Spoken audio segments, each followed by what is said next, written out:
तो समस्या है घोर समस्या देखा देती। पश्चिमबंग आज 2-3 दिन है आड़ू बंद कर देते ओडिशा को। आड़ू पश्चिमबंग जदि बंद करदेव आड़ू करंजा करंजा कौन ओडिशा रे अभाव देखा ही देव कहीं आड़ू आड़ूर किंग कहले पश्चिमबंग को बुझा जाए। आड़ू प्रोडक्शन रे किंग हूँ पश्चिमबंग तारी ऊपर सारा ओडिशा निर्भर करे। आज को 3 दिन है पश्चिमबंग सरकार ओडिशा को आड़ू बंद कर देती जहाँफल अभावनीय परिस्थिति सृष्टि होती। आड़ू घोर संकट देखा देती। आड़ू बर्तमान आमर करंजा कथा कहूँ करंजा रे 30 टंका बिक्री होता 35 टंका पर्यंत आड़ू किलो हिसाब रे किलो दर रे पहुँची जाइए।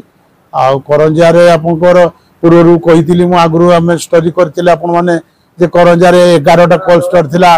करंजा माने लगातार कोल्ड स्टोर मालिक माने लॉस सहबार माने 11टार 10टा बंद हो जाए। गोटे कार्यक्रम रही से गोटे रे करंजार जिते बेपारी अच्छे सब से तारी उपर निर्भर कर करंजा कोल्ड स्टोर मालिक भी करंजार बेपारी को सुरखुरी केमती चढ़ई हम से सुबंदोबस्त कर आदौ बाहर को ए क्राइसिस समय भी बाहर को छाड़ूना करंजा बेपारी करंजा खाउटी के सुलभ दर में पाइबे कि कम रे पाइबे तार व्यवस्था कर तेणु आज करंजार अभाव देखा जाई नहीं। किंतु जदि सरकार आग को पदक्षेप नदेवे ननेबे तो करंजा कौन सारा ओडिशा रे आलू घोर अभाव देखा संकट देखा खाउटी खाइबा आलू खाइबा बंद कर देबे।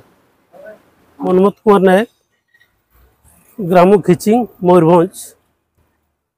आड़ूर तो साधारणतः आड़ू एक मुख्य परिवा एवं यही परिवा प्राय धनी गरीब समस्त व्यवहार करथांती।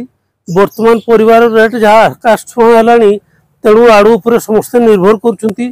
किंतु धीरे धीरे देखा जे आड़ूर उत्पादन बहुत कमिगला।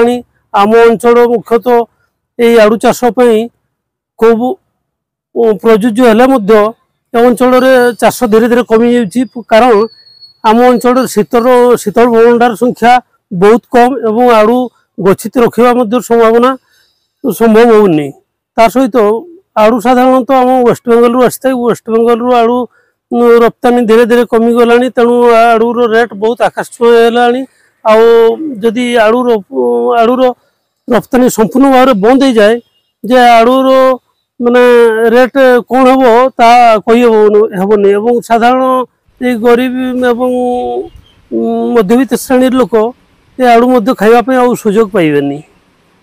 बर्तमान ये आम अंचल आम मार्केट रे आड़ूर रेट 40 टंका बिक्री होगी।